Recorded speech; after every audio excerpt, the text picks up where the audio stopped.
اپنے حقوق جانیں، اپنے معدے کو محفوظ بنائیں اور اپنی ملازمت محفوظ کریں۔ اگر آپ ملازمت کے رول کے تحت محفوظ ہیں یا نہیں، آپ نے ایک ہی مالک کے تحت مسلسل 4 ہفتوں کے لیے کام کیا ہے، آپ مسلسل معدے کے تحت ملازم ہیں، آپ مالک کے لیے ہر ہفتے کم از کم 18 گھنٹے کام کرتے ہیں۔ سب سے پہلے معدے کے تنازع سے گریز کریں۔ ہمیشہ اپنے معدے کو تحریری شکل میں دیکھیں۔ میرے کو صرف 6000 ملا ہے، لیکن آپ نے میرے کو 8000 بولا تھا۔ ایک تحریری معدے کے ساتھ آپ کا مالک آپ کی دلچسپی کو محفوظ رکھنے کا پابند ہے۔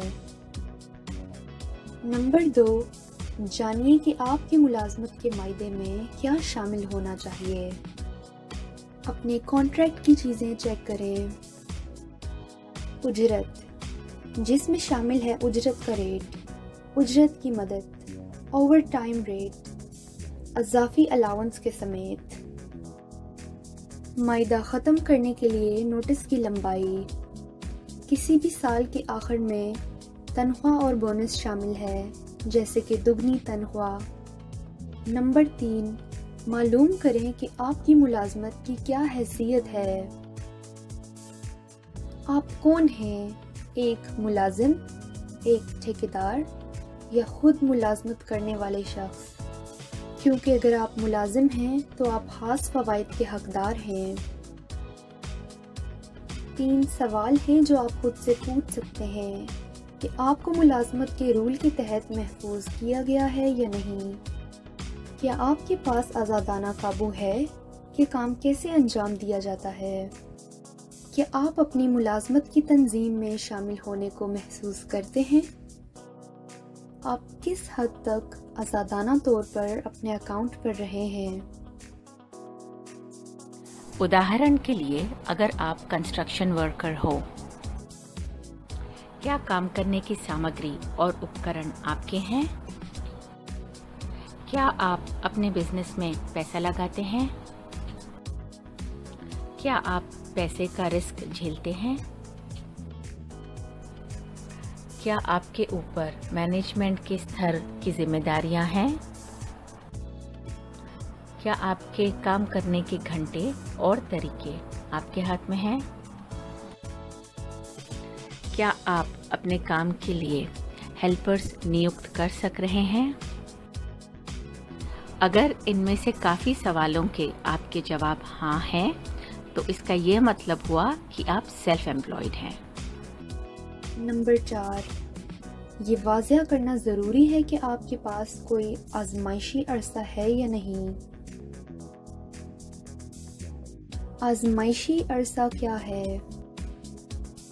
یہ آپ کے معاہدے کی ایک شق ہے جو آپ کو بتائے گی کہ آپ کو نوکری کے بغیر اپنے ملازمت کی ایک مقررہ عرصے کے اندر ختم کیا جا سکتا ہے۔ معاف کرنا، لیکن میرے کو آپ کا امپلائمنٹ ختم کرنا پڑے گا۔ یہ صحیح نہیں ہے، میں یہاں 10 دنوں سے کام کر رہا ہوں، آپ مجھے کام سے نہیں نکال سکتے۔ نہیں، آپ کے کانٹریکٹ میں لکھا تھا کہ 14 دن میں ہم آپ کو دیکھیں گے، پھر ہم آپ کو کام پہ رکھیں گے۔ اب میں آپ کو نکال سکتا ہوں۔ آپ کو اپنے آزمائشی عرصے کو واضح کرنا ہوگا۔ یہاں مالک اور ملازم دونوں کو معاہدہ ختم کرنے کا حق ہے، نوٹس دیے بغیر، جب تک کہ یہ ملازم کی آزمائشی عرصے میں ہو۔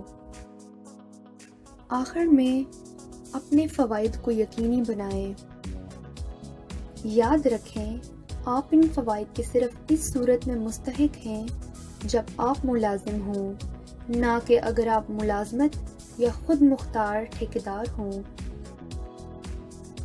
اگر آپ ملازم ہیں تو آپ انشورنس کے تحت ان فوائد کے مستحق ہیں۔ سالانہ چھٹی کی ادائیگی، بیماری کا الاؤنس، سخت ادائیگی۔ اگر آپ کا معاہدہ جلدی ختم ہو جاتا ہے تو قانونی معنوں میں مالکان کو ادائیگی کرنی چاہیے۔ قانونی چھٹیوں کی تنخواہ، قانونی کم سے کم اجرت، لمبی خدمت کی ادائیگی، ایم پی ایف کے لیے اہلیت جو ہانگ کانگ کے رہائشیوں کے لیے لازمی طور پر ریٹائرمنٹ کی بچت اسکیم ہے۔ مختصر کرنے کے لیے، نمبر 1، یقینی بنائیں کہ آپ کا معاہدہ تحریری طور پر ہے یا نہیں۔ نمبر 2، جانیے کہ آپ کی ملازمت کے معاہدے میں کیا شامل ہونا چاہیے۔ نمبر 3، جانیے کہ آپ کی ملازمت کا کیا حال ہے۔ نمبر 4، اپنے آزمائشی عرصے کی وضاحت کریں۔ اپنے فائدے محفوظ رکھیں۔